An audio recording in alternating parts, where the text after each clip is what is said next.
Welcome to Two Chicks With A Mic. It's your girl Leelo. And Nadia. And today we're just gonna be talking about depression, anxiety, the holiday blues, how to get over it, and how to maintain, a good mental health. We want everybody to have a healthy, high self-esteem, and I think that has a lot to do with, how we treat people and just, how we live, day to day.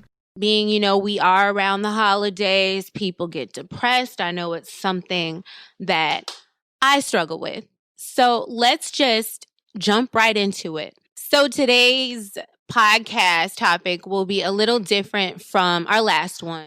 We're still two chicks with a mic, but today specifically it's going to be one chick with a mic in Atlanta and one chick with a mic in Seattle. Yes, I'm in Seattle here talking to Dr. Chalon Ervin. So, Dr. Chalon Ervin, please tell us more about yourself. Hello, I'm a clinical psychologist and a mental health advocate. Originally from Seattle, have lived all over, and I'm back here. I live daily trying to destigmatize mental health because I think it's something we often overlook, but it affects all of us. Yeah, no. I totally agree. It's your girl Leelo here with Shaad, Boston. That's what you go by now? That's my name. That's your name? Shaad Boston. My name is Austin Shaad, so I'll go by Shaad Boston. Shaad. Depression. When you hear that word, what do you think of? Like, what comes to mind? Honestly, I feel like depression it comes from within. Like, it's a person that feels like either one, they're not doing what they're supposed to be doing. Two, they're comparing their life with social media.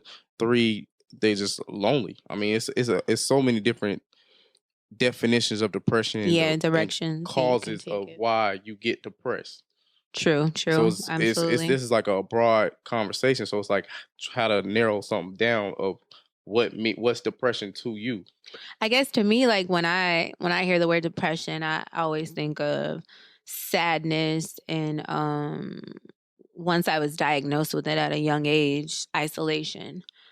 I was kind of brought up in a household where my mother didn't have a lot of friends. She was always by herself. She was always isolated. And that's something that I always thought was normal and that was okay.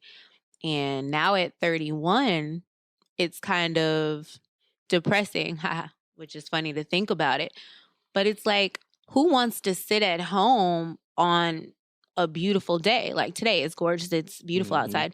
I used to do that. I used to sit at home and it'd be 75, 80 degrees outside, sunny, nice outside. I would sit outside. Sit inside. My bad. I would sit inside. And isolate yourself. And isolate myself from the complete world. That's a topic in itself because you already seen isolation.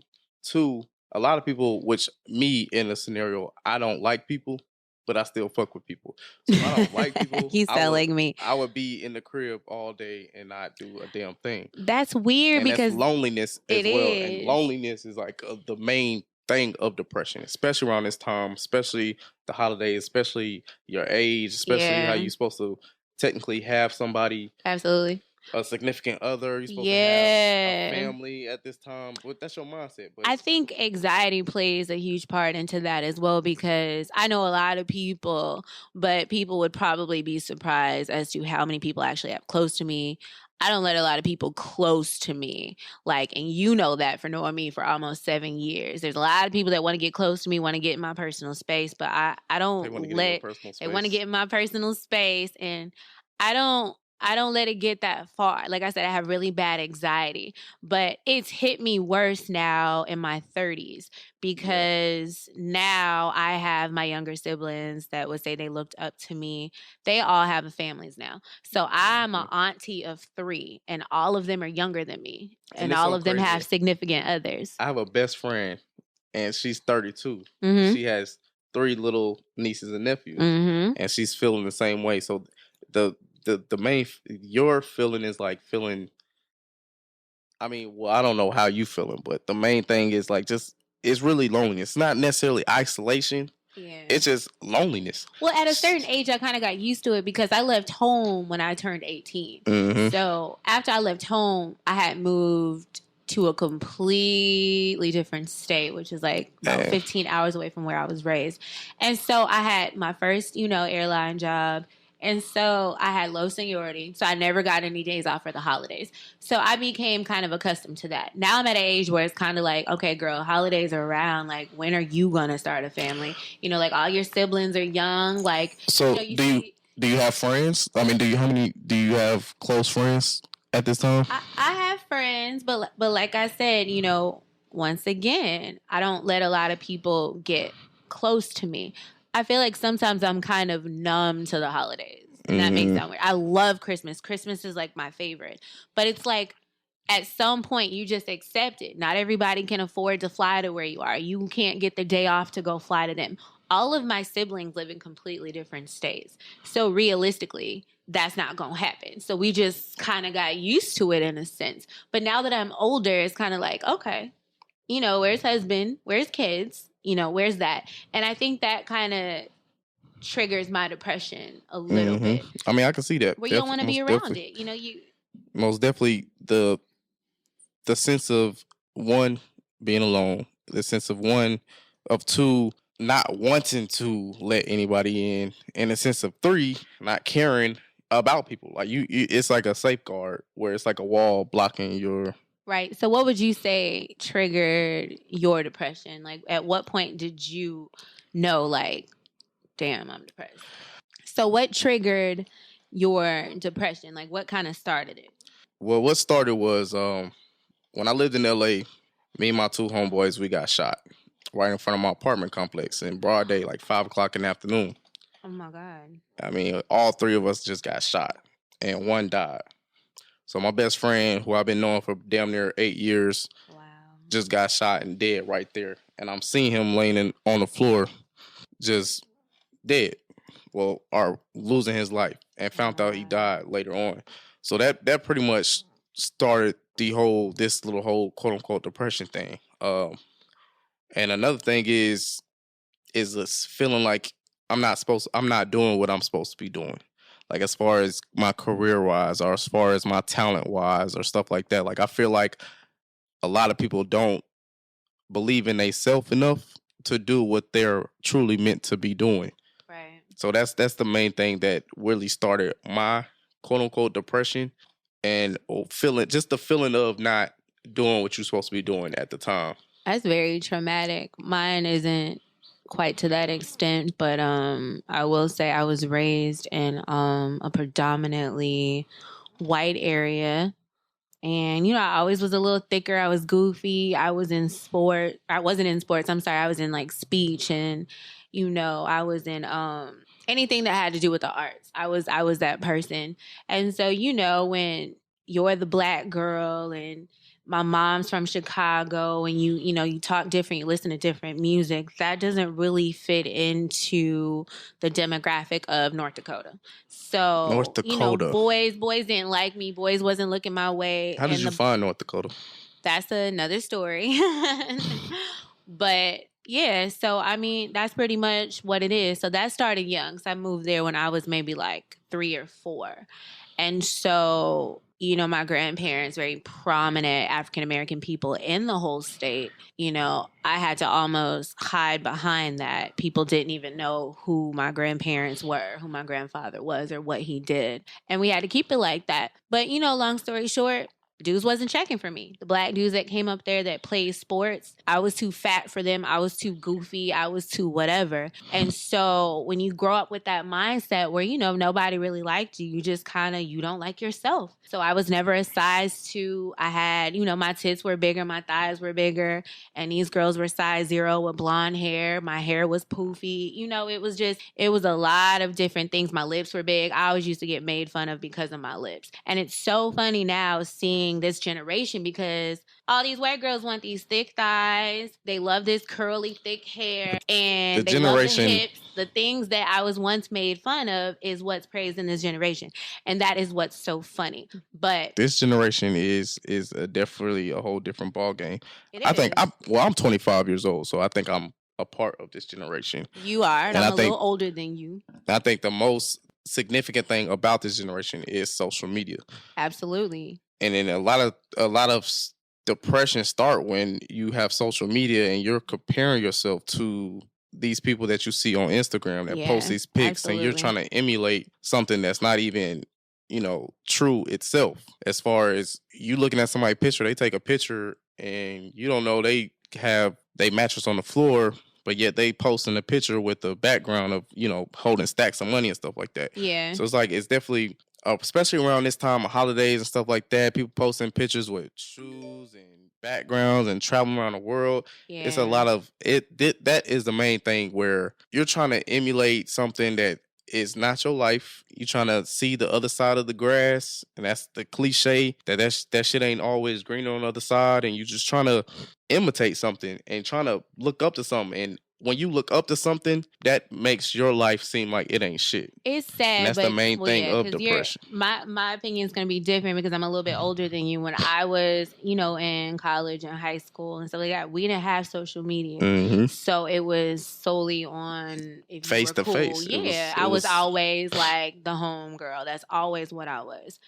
When I got older and I learned how to do my makeup, or I figured out I lost a couple pounds and figured out I had like somewhat of a shape, and I feel like social media gave me a boost of confidence a little and it more. does, and it does help. Like, It does when you don't come from a generation that's solely based on that. Now, so how do you feel about them taking likes away from Instagram? well, I personally don't care. Now I don't. Now you don't. But when I first was introduced to social media, yeah, it made a difference. You got to think I'm not from a generation where that mattered.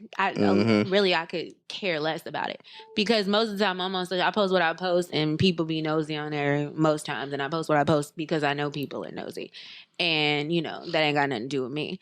But like I said, a lot of that stuff I don't care. But there's some people, and that's because of who I am as a woman. I have my insecure moments, whereas any person that's human does. But I don't be like, my life don't run off social media, because you got to remember, for the longest time, I made sure that I perfected my personality because I never had a look to match it. When you say insecurity, I feel like that's the definition of depression itself. It's just anybody's personal insecurity. Yeah, but So there's that different things that insecurity can could trigger that, though. That is You know what I'm different. saying? Yeah, And that's true. the scary part, is that I have so many different insecurities that one thing could just trigger a whole bunch of shit. Mhm. And sometimes you don't even know it. But I mean, the reality is, a lot of people, this is the scariest thing when I first got diagnosed with it. I've been depressed my entire So life. you have been diagnosed Yeah, with I've been depressed depression. my entire life. And the scary part about it was that I did not know. My mother's That been is the depressed most her scary entire thing. life, and she says it. But as a child, being diagnosed at a young age and not knowing it is scary. That's very scary. That's crazy, because I haven't technically been diagnosed with it, but I live in my own place, own job, own car, own all that. Yeah. And when I come home to an empty house, and I especially what happened then, Yeah. it's a little numb. So I don't care about other stuff. I don't care about getting a girlfriend or getting a wife or You getting value kids and life. A stuff lot like of that. people don't value life because Even value life or living in limbo. It kind of is two of one. It's kind of the same thing, because I might value life instead. Same time, be like just walking, just living through life. That's why I said that I feel like I'm not, doing what I'm supposed to be doing. Or you're still young, and so I feel like in this society, like I said, because when you go on social media now, you see things that aren't realistic. And it's so funny because I was just telling my homeboy, like, he's in his 40s, and like I said, we come from a little bit different generation. Mhm. These new young girls, let me tell you something. These If I young look like the way girls. they looked when I was their age, they driving Range Rovers, I mean, and they got shit. loft apartments. Girls in high And school these look girls like they barely 22, and I'm Yeah. like, what the So fuck? they am barely I doing? 18. They're barely 18. They're barely at this 18, time, stacked and all girls of look that. like they oldest. They're in their 20s. Right. But older the thing 20s. with it is that I always feel good because when I see people, I tell them my age and be like, oh, I thought you were only 20 something. I'd be like, thanks. I'm 31. But Well, the you thing look with good it for is that, 31. well, thanks. The thing with it is that somebody always told me this, and I'll never forget it. They told me to never rush my youth. Nope. And when I was younger, I always wanted to be older. Sometimes I would even be like, I'm a little older than what, I was. But Lying about that's your just age. real. I would, Everybody do that. I was half of a little hot tail. Yeah. But That's real. But one thing as I got a little older, I kind of slowed it down. I wasn't in a rush. Yeah. And I feel like I'm happy that I didn't do that because now I'm 31, I'm childless. And I mean, now I'm comfortable. You know, I have to realize how much money I'm actually making. I can literally do anything that I want. And that's the main thing, is feeling comfortable about yourself. Yes. That's the main solution of depression, or the solution of, because we are our worst critic.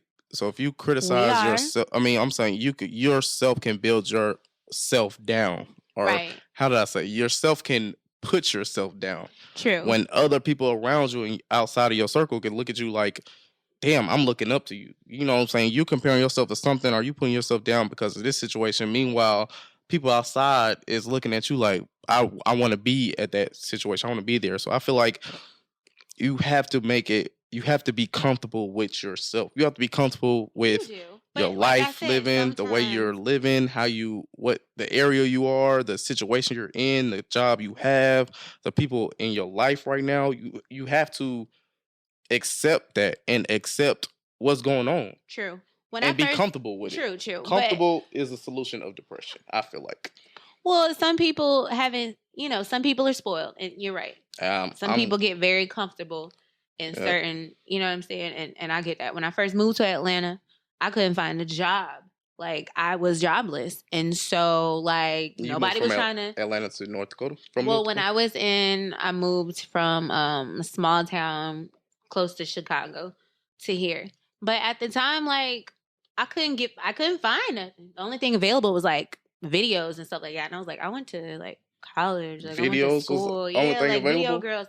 Nobody was hiring me. Like, I couldn't even get a job at freaking Waffle House. That's how crazy it was. This one dude told me I spoke way too well. I ended up just applying, and I finally got a great job, but it took a while. And so at that point, I got very humbled because I came from a state where when I was 14, I was making about $8-9 an hour. Imagine coming here at 25 making minimum wage. Mm-hmm. But I just left a state that I was making that when I was like 14 or 15. Oh, yeah. You get what I'm saying? Mm-hmm. So that was very humbling for me.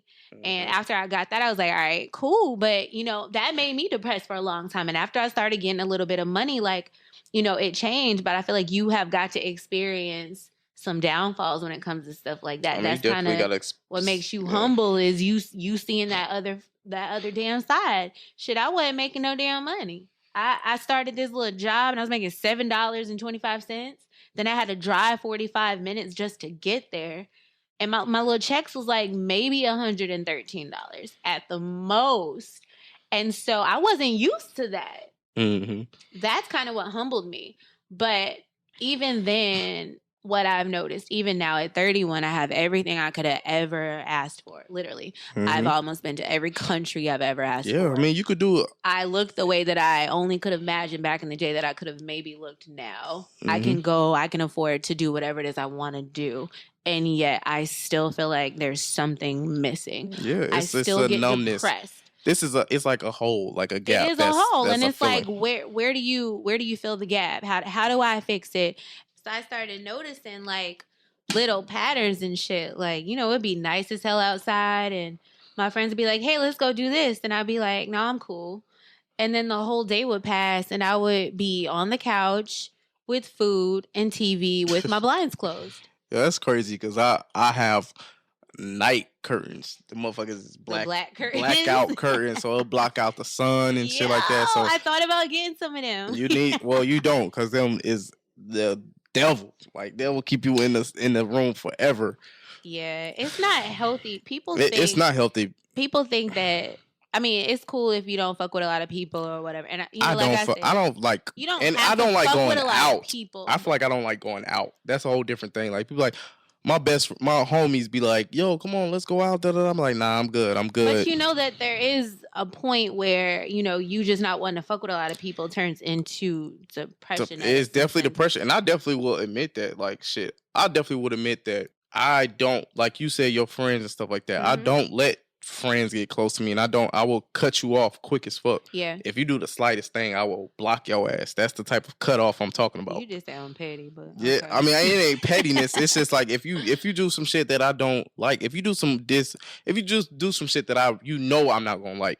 Yeah. Not the fact that I won't like, but if you know that I'm not gonna like it, then I'm gonna cut your ass off. Yeah. One thing I've noticed, like I said, it took me a while, like, to get to a point where I actually just accepted that, you know, I've been depressed or I am depressed or, you know, whatever the case is, you know, you have to pull yourself out of that. You do have to pull yourself out of that. Yourself has to do it. Nobody else can do it. So how would you think you cope with it now? Well, I mean, it becomes one of those things where it's like, you know, if it's nice outside, like it's nice out today. So like yesterday, for example, I just went outside and I went to the bar and sat by myself. I started doing things by myself. That's another thing that I can't fucking do. I can't go nowhere by myself. I've learned to do it, and I can't do it. I take myself to the movies. I literally go everywhere. I can go anywhere by myself. And I would be bored as fuck. I'm bored as fuck by myself. I feel like I'm boring. And out of the country by yourself? Yeah, fuck that. I feel like I'm super boring. But I mean, I'm not saying you got to go to that extreme. Yeah. What I'm saying is that you got to be comfortable with yourself. You have to pull yourself out of shit like that. Go and do something. Yeah. Go outside. Go do something that feeds your brain. Go read. Yeah. Go read in a bookstore. Don't sit at home and be, you know, where the curtains are and where it's dark. Don't keep them blackout curtains closed. Go outside. Go breathe some air. Go meet people. Go talk. So I cope. I think that is a good ass advice.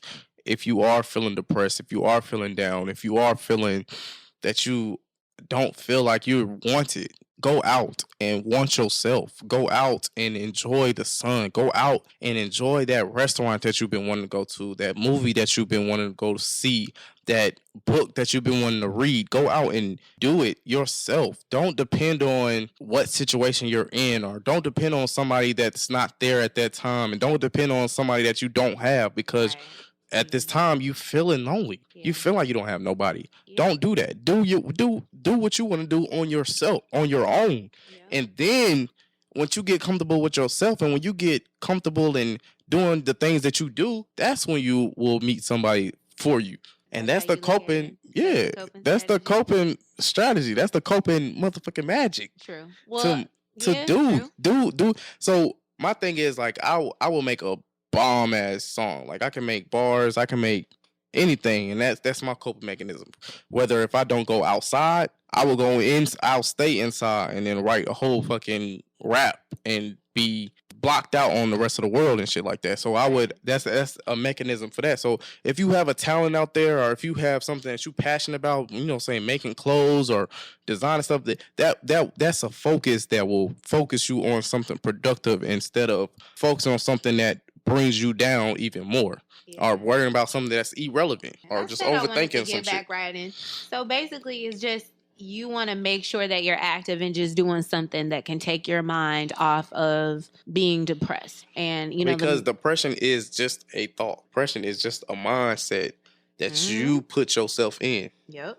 Go listen to some music, go work out, go read, go write, go get out the house. You know, I have to do that a lot. Mm-hmm. Like I've come to the point now where I go every morning. I live in a village and there's a Starbucks where I live. So I get up, I walk, I go get my coffee. Go bring your laptop to the Starbucks. And then I go people watch. You know, and that's my people watch too? I do. That's my little hour of the day to just think about whatever. I'm not gonna sit in the house all day and watch TV and I was seeing a little clip see my face of who was saying that Gucci Man.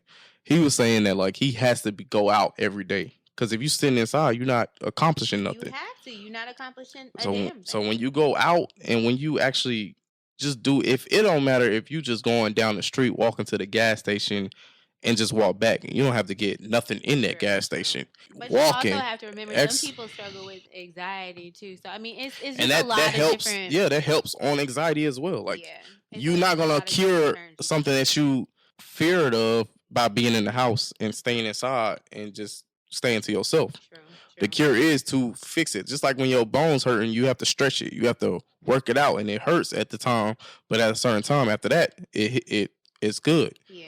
So that's the same concept of depression. You have to stretch it out. And you're not gonna stretch your depression out if you're being in the house all night, all day. If you beating yourself up more and more and more while you already down. Go out, get out, do something. Look at your little young ass trying to put us old people on something.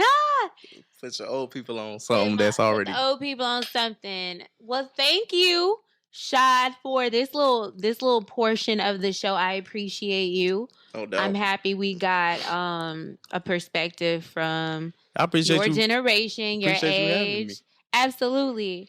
Go ahead and shout out your Instagram page. Follow me on Instagram at SHAADBOSTON. That's Shaad Boston. I'm on Instagram. I ain't on nothing else. I just made that new Instagram, so don't try me because it's only like about 300 followers. So I just made this shit. That's okay. But follow your boy. Follow. And also, huge shout out to Raheem and for our nice hoodies at Wingy Apparel on Instagram. Wingy Apparel. Definitely gotta go shop that shit. It's definitely nice. He got some nice stuff, ladies. Some very, very nice things. We are going to take this portion of the show and I'm going to hand it over to Nadia. So I just kind of just want to jump right on in. Do you believe that people claim their mental illness or claim their issues? Like when people say, I have anxiety or I have depression, do you feel like people just claim it instead of just if, maybe they, have an issue with something and instead of them, just dealing with it straight on and getting over it, they just harbor on to them constantly having an issue, and then they claim to have depression or they claim to have mental illness, and then of course they have all these, you know what I mean? It's almost like a domino effect. It's never going to stop. I don't think it's a claim. I think that people generally have issues because we all do. Nobody escapes the earth without them. But I think a lot of people don't know how to cope with them. I think that's what the issue is. And sometimes people cope by speaking it, but they don't cope by trying to figure out what's causing it. Right. But it's not necessarily that they want to, it's they don't know how to. Because one of the things that I find strange, and to me it's socially awkward, but I find that a lot of people use complaining and they use anxiety, issues and stress or whatever. They use it as a bonding tool. They'll really, they'll go out with their friends or they'll go to work or they'll have a social encounter with somebody and instead of them talking about ideas or blessings or something like that, they'll have oh my God, traffic was so bad today. Oh my God, it was bad. They'll use that to relate. Or oh my God, my best friend is acting like a bitch this week. Oh my God, girl, mine is too. It's almost like they need that, they need pain to bond, to feel human.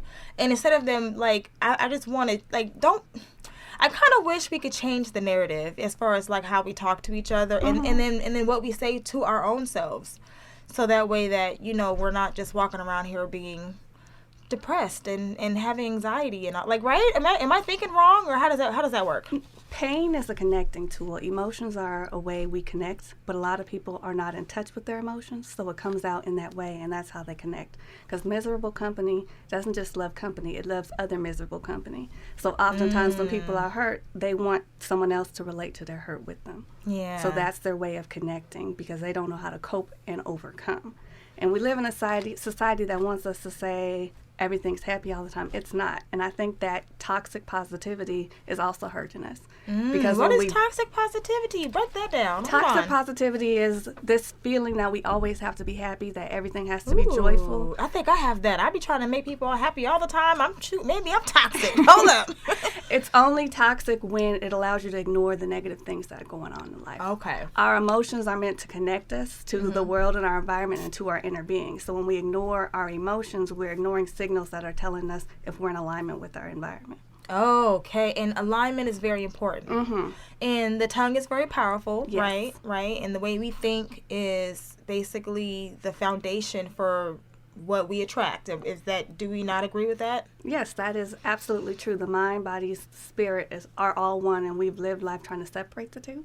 I've watched people When they're having a mental health issue, they go into exercise, or they want to focus on their outer, they cut their hair. That's a way of coping, but what it does is it ignores the feeling, and the feeling just gets buried and buried and buried, and it festers. That's like that song from Solange, Cranes in the Sky. Yes, she tried to travel it away, didn't work. Tried to sex it away, didn't work. But you can't hold it away. Okay, so what about pressure? I just feel like a lot of times people put pressure on themselves and other people. Then they have these, what's the word? Expectations.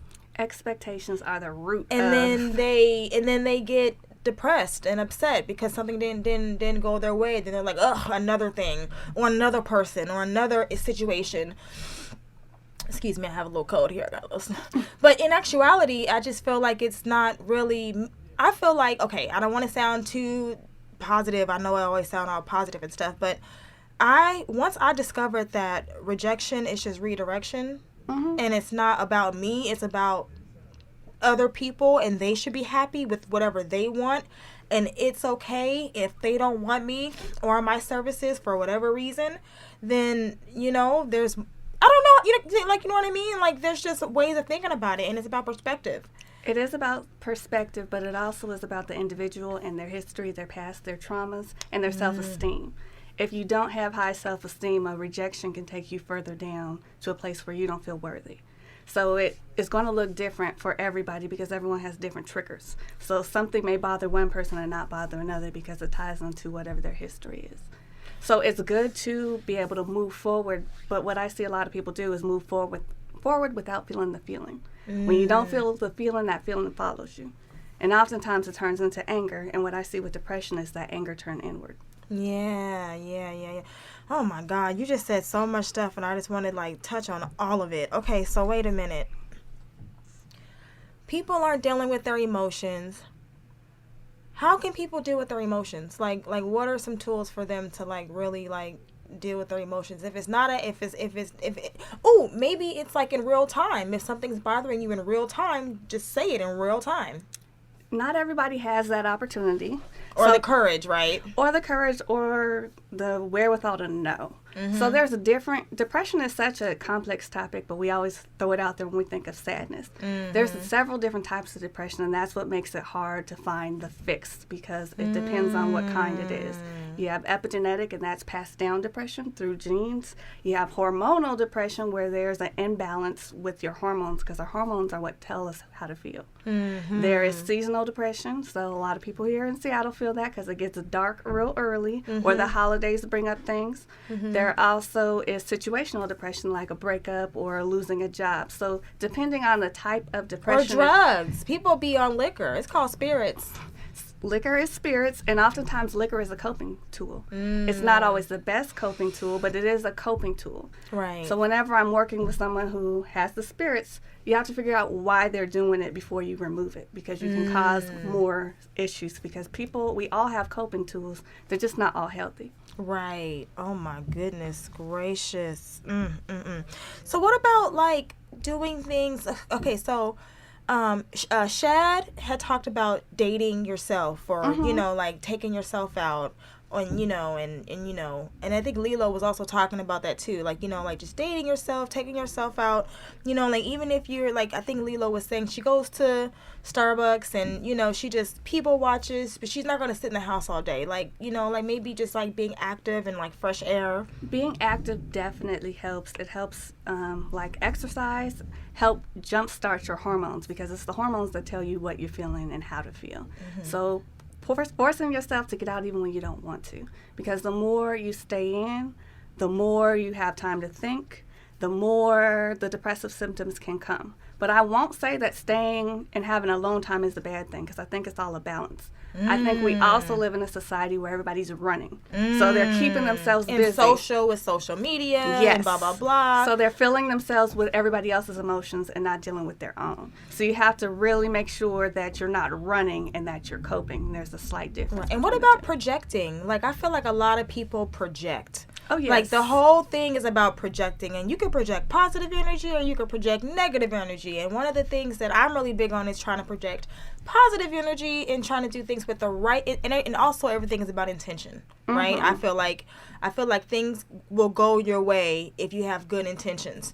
You may get things that happen that go your way if you have bad intentions, but you're also going to get the repercussion of bad karma. So then don't be sitting here acting surprised and acting like, oh, life sucks and I have depression. Like, you know what I mean? Like, that, I think that's why I'm kind of like unforgiving when it comes to certain people, when it comes to claiming anxiety and depression. A lot of things are self-inflicted. You know what I mean? Some of them are, but some of them are out of their control because they don't have the coping tools to deal with them. So when you don't but have... it's common sense. Isn't it common just common? Common sense is not common anymore. And not everybody has that foundation. Right. But... So people are going to try to get their needs met in whatever way they can, and sometimes it's in generational. Yeah, pass it on generational. What I will say is this. I have seen and noticed, and I've even done it personally, you know what I'm saying, like picked up habits from my family and then that they've had from their family, you know what I mean, from my you know what I'm saying, and yeah, and I get it, you know, whether it's from diet, from, you know, social drinking, whether it's from, you know, picking up nicotine, or you know, like, you know, or even some people like work out, you know, like workout moms, you know, have workout, you know, whatever, you know, foodies, whatever, you know, people, but I mean, I said this before in the last podcast, and I always stand by the statement. We live in an informational era. There's nothing on Google that you cannot find out right now, and anything that you feel inspired to feel or hear that is in your spirit, and you go for it, and you will learn what is best for you personally. You know what I'm saying? Like, whatever inspires you, you know, you kind of go for that. And the thing that, well, I understand common sense is not common, but it's just a little upsetting how people just don't take the initiative to try to better themselves. But that's where... By even just Googling just the simplest basic question, why do I do this? Or why do I want to do this? Or is this healthy? Or Google might get you in trouble because Google can lead you a number of ways. Sometimes people need to seek professional help, and sometimes the motivation they don't have because their hormones aren't acting in a way that allows them to be motivated. So it goes back to hormones. It goes back to hormones because our body's regulated by that, and it goes back to situations and triggers, and everyone's are different. So there's often a lot more beneath the surface than what you see in people. And that's why mental health is such a stigmatized disorder, because there's so much that the untrained eye doesn't see, and even the trained eye doesn't see. Right. And then there's people, you know, that walk around like assholes who are just like, oh, I don't get why you're acting like an asshole. Quit being like that. Quit being so sad. Quit being like this. When in actuality, they're really dealing with something. And people often fear what they don't understand, and a lot of people don't understand mental health and mental illness, mental disorder. So if you don't understand it, how can you heal from it? And all the homeless people like walking around, like some of them, they probably choose to be homeless, but probably some of them have real mental disorders. There's lots of trauma. Yeah, why they're not trying to be...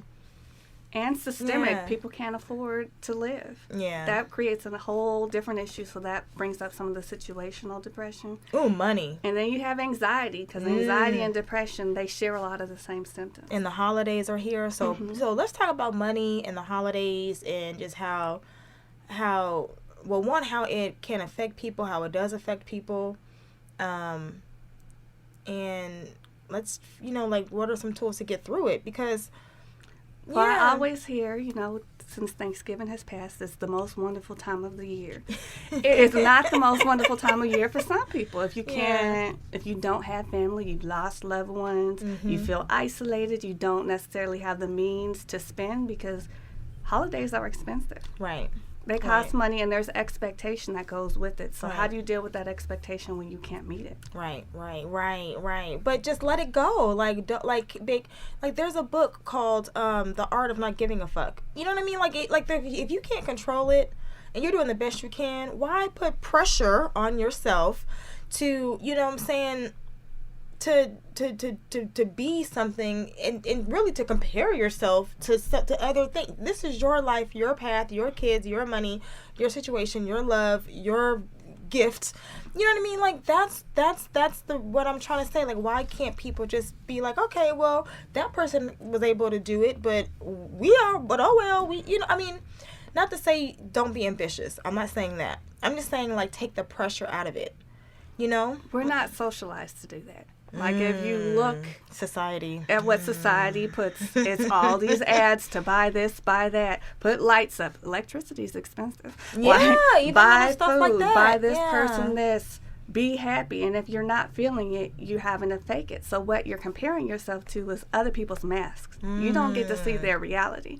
So you go on social media, as Leelo was talking about, and you see all of these people living it up. You don't know if those are last year's Christmas gifts. Right. But what you see is that, so you compare yourself to oftentimes a false reality, which then creates more depression and more anxiety, more feeling like you're not fulfilled. I just see a lot of people walking around and they're living in a void. They're trying to fill a void with so many unhealthy things and some too much healthy. And until you deal with the cause and the root cause, this is what we're going to see.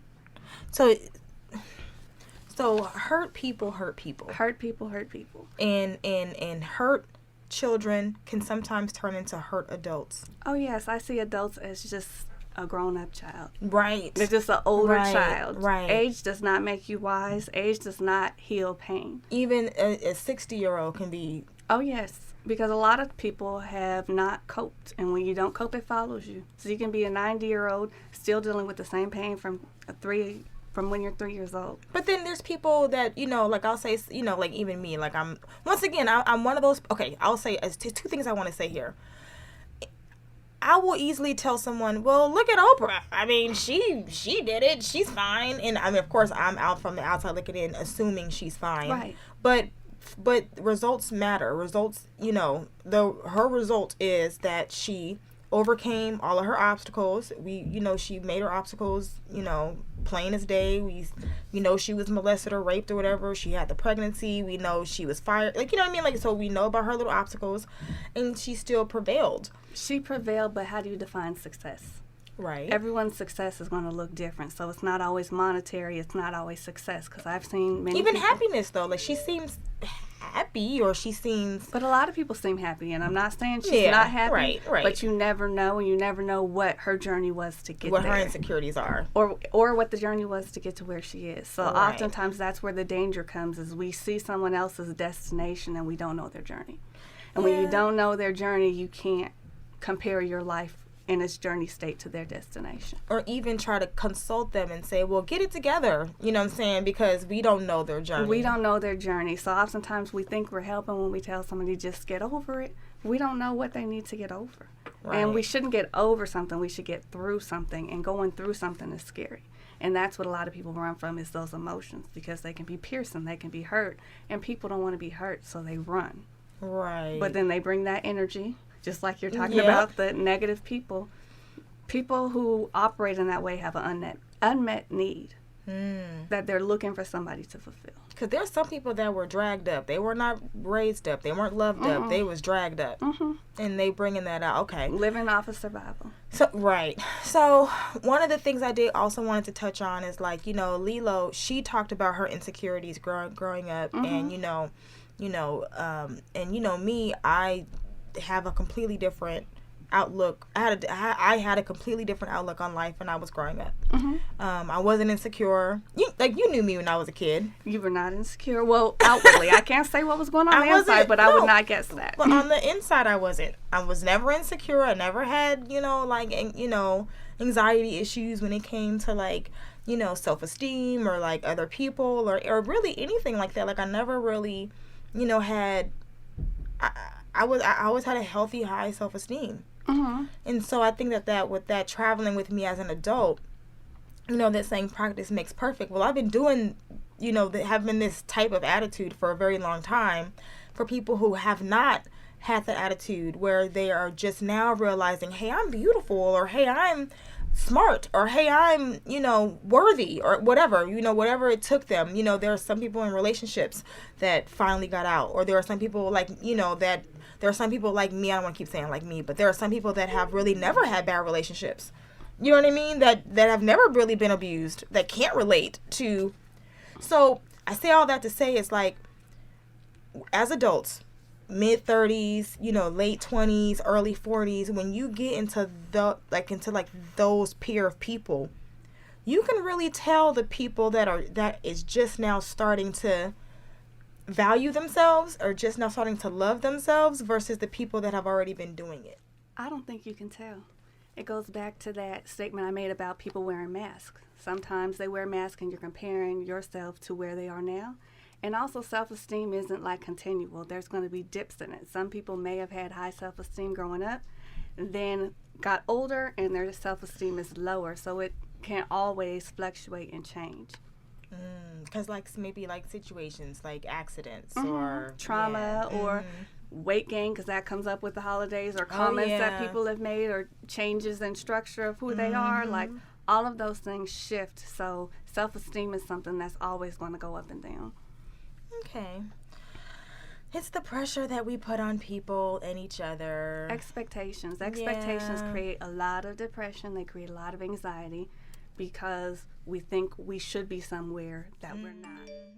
Or like Shaad was saying, I should be doing more. Right. The should statements will get you in trouble every time, because you should be doing what you're doing now and trying to be better every day, but you can't pinpoint where you should be because life is not in our control. Life happens to us all. So you can set goals, and I think setting goals are great, but having flexibility in those goals to allow yourself time to get there, because it may not work out in your timeline, but that doesn't mean you're a failure. It just means that you're taking a different route, because everyone's route is going to look very different. And just because you're getting rejection, it does not mean you're a failure. It just means that your energy is being redirected somewhere else. Your energy is being redirected somewhere else. Your energy, it's really needed somewhere else. You know what I mean? So I think that's important. And I'm trying to figure out why people don't accept that. It's their just accept it. Acceptance is a journey, and a lot of people aren't ready to accept. And accepting where they are now, and understanding that this is not over. This is a marathon. This is not a sprint. The marathon continues. Right? Hello. You know what I'm saying? Like, this is something where we are. But it's often easier to say when you're not going through it in that moment. Those who are going through it in that moment, that's exactly what they don't want to hear. Do you believe that when you see someone close to you, or when you visually witness someone or something, close to you, when you see them have something that you want, or you see someone going through something that you want to go through, do you feel like people get jealous and envious of that, right? And that to me, that's a form of, anxiety or something. Like, that's a form of something. But they should look at it like, oh, well, then the energy is around me. That means it's close to me. And that means I'm going to get it. But that's not everybody's outlook. Right. Like, a lot of people, like you mentioned, when you are just trying to survive, when you're in survival mode, your thought process is a lot different than when you are not. So when you're in survival mode, you're just trying to get what you can get to keep going. And that might not always be thinking about the other person or thinking about that journey. It's seeing it and needing it in the moment. And then you'll start feeling desperate. And you'll start thinking desperate thoughts. And desperado is real. Okay. And that's why anxiety and depression link so well together, because the symptoms overlap. Like, if you are feeling depressed, you're feeling a sad mood, loss of interest in things you used to enjoy, low energy, low appetite, then you feel like you're not matching with everyone else who's happy. So then that expectation comes in, and you become anxious to try to reach a goal or try to get where you need to go. And your mind starts telling you lies. Some of them may be true, some of them may be not, but we start thinking and believing our thoughts. And our thoughts can lead us down a wrong path, and that's usually where the anxiety comes in. I'm not enough. If you start hearing that over and over, you'll start acting in a way. Or something so even simple as, oh, this pimple, it's so ugly, I shouldn't go. Or oh my God, this gut is just, I don't feel pretty, they're not gonna pick me. Or I need to get my nails done this week, or or anything, right? Just something as simple as basic as that. I see us as people loving ourselves conditionally. I love myself if I'm perfect, but if I'm not, then I don't. Right. And and a lot of times we need to really talk about how the smallest basic fundamental statement can be harmful. You know what I'm saying? Like when you know, like when, I don't know, like it's just like the tongue is just so powerful, and I think that sometimes we, even through conversation, through that bonding tool that we were talking about before, how people just, you know, kind of like say things that are like self-inflicting. Absolutely. And then when they attract the BS, the bullshit, then they don't understand why. That becomes a self-fulfilling prophecy, and even if it is something negative, if that's what they believe, that's what they're going to look for, even if there's positivity around them. If I'm thinking from a negative mindset, I'm not going to pick up on the 10 positive things that happen. I'm going to pick up on the one negative, because that's my reality. Right. So it's all about the individual's reality, and the reality has to be shifted over time. That's why I often recommend therapy for people. There's my little shameless plug. No, girl, please. You know we're here for that. Because I think it can help everybody. Right. Because oftentimes when you're talking to people who know you, they are judging you from how their they perspective. See it. Right. Therapy's a safe space Bye. to release things that you know you'll be judged for. Right. Therapy is a safe space to process things, get the emotions out, because that's what the therapist is there to do with you. And they're trained. Like, you guys are clinically, not even like doctor. You're a doctor. So, yeah, I'm a clinical psychologist, so trained as a generalist to help diagnose and to help cope with the disorder. Because and you could write prescriptions. No, I don't do the meds. Oh. I was going to say, ooh, hell no, girl. Nope, I don't do the meds. Oh, turn up. Okay. But no, but therapy is a good thing. Therapy is a great thing. And reading is also a good tool if people have the patience to read. I know people are like, nobody like really reads anymore, but you could read small blogs, certain websites. Reading can be good, but if you're not interpreting what you read in a way that's going to be productive, it can also be damaging. I've seen a lot of people go online and diagnose themselves. I'm like, no, that's not what you have. That's not what's going on. Right. You're not dying. Right. Oh, my God. Okay. So, the holidays. Yes, they're the holidays are here, and they're shoving it down our throats. And like I said, everything's about perspective. So yes, when I see the holidays, I get cheerful. It you know, that energy, like, yeah, you know, like I feed off of it, and I get cheerful, and I'm, you know, and you know, whatever. But a lot of times people look at the holidays and they go, oh my God, another tree. Oh my God, another this. Oh my God, it's a holiday. You know, so you know what. How do we get through this? Like, what are we doing here, you know? Being mindful of what the holidays mean to you, not what they mean to the world. Yeah. A lot of people get caught up in what society tells us the holidays mean. So we see people with their families, we see all of these, but not everybody has that reality. A lot of people have suffered loss. So then when you're comparing your reality to what society's telling you a holiday should be, filled with gifts, filled with Mercedes outside with bows on it, and if that's not your reality, the holidays can be a very depressing time. Yeah. It also, seasonal affective disorder happens a lot during the holidays because it's darker, it's colder, it's hibernation season. So all of those things coin together, and the memories of holidays that were either good or bad, they shine in during this time. It becomes a reflective time. And oftentimes when you don't know how to deal with those emotions, it just becomes a very somber space for people. Yeah. And then we have a lot of disjointed families, which is a whole nother topic.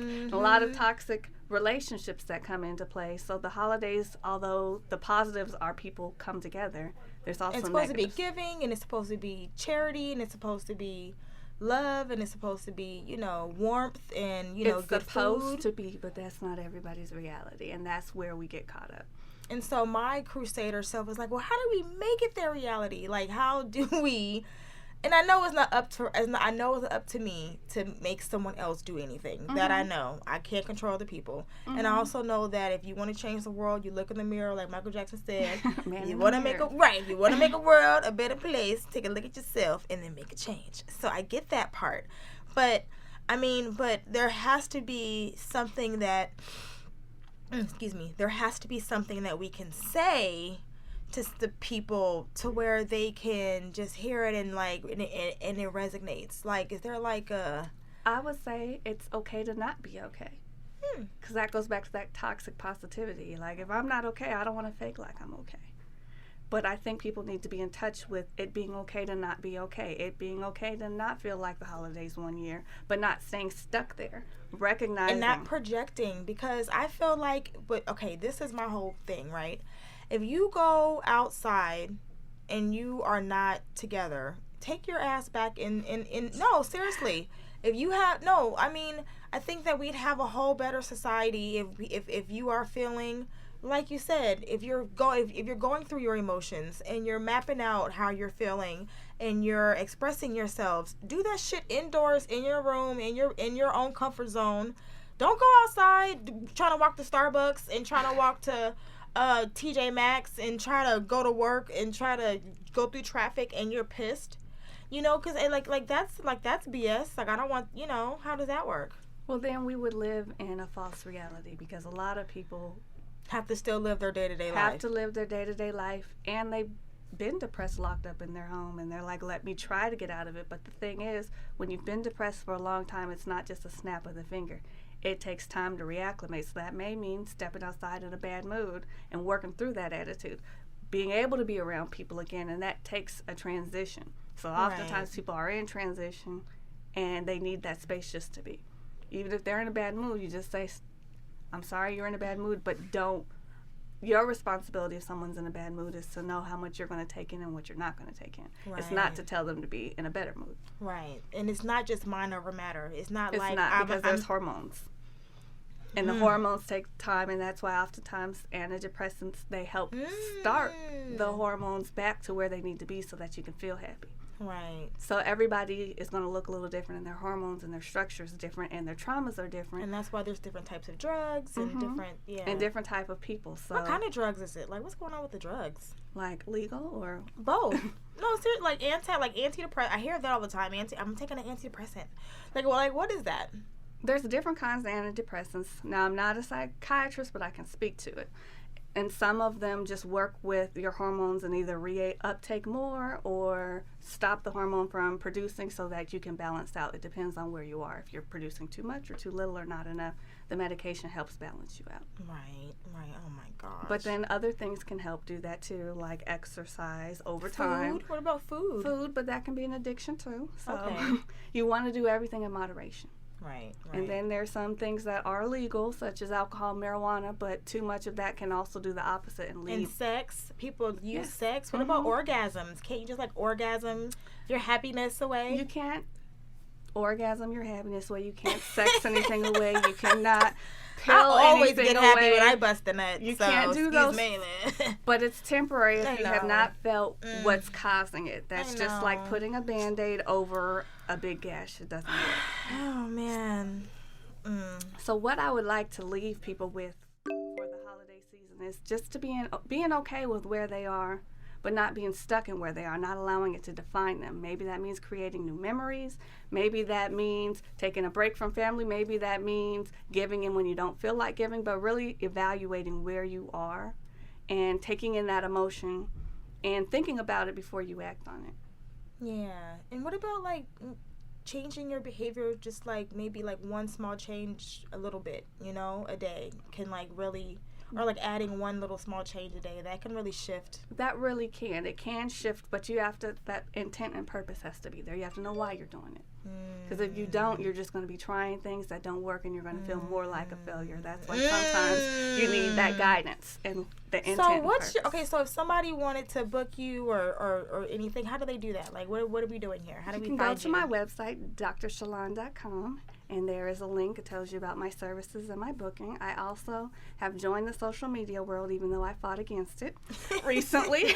That's a whole nother topic. My business site is Renewal of the Mind. My personal is Dr. Lon. And I'm also on Facebook under Renewal of the Mind. That is just so wonderful. And you do counseling? I do counseling, consultation, online concierge service. Oh, I love you. Yes. And thank you for coming. Thank you for having me. I think it's an important topic, and I'm glad you guys are touching it. Yeah. Thank you for being on Two Chics Wit A Mic. Once again, guys, this is Leelo checking out. Please check us out again at twochicswitamic.com. Shaad Boston checking out. Appreciate you for having me, Miss Leelo. You are welcome. Thank you. Bye, guys. Bye, y'all. So thank you for tuning in. We really do appreciate you guys. Episode 2, Two Chics Wit A Mic. So this is about depression. If you're having any type of anxiety or any type of depression and it's causing you to have terrible thoughts and it's getting deadly, please call 911. We're not here to try to You know, we really want to just help and inspire people to have a better holiday way of thinking so we can have a healthier life in society and all that good stuff. So, I don't know. So, thank you for tuning in. Episode 2, Two Chicks with a Mic. And we're out.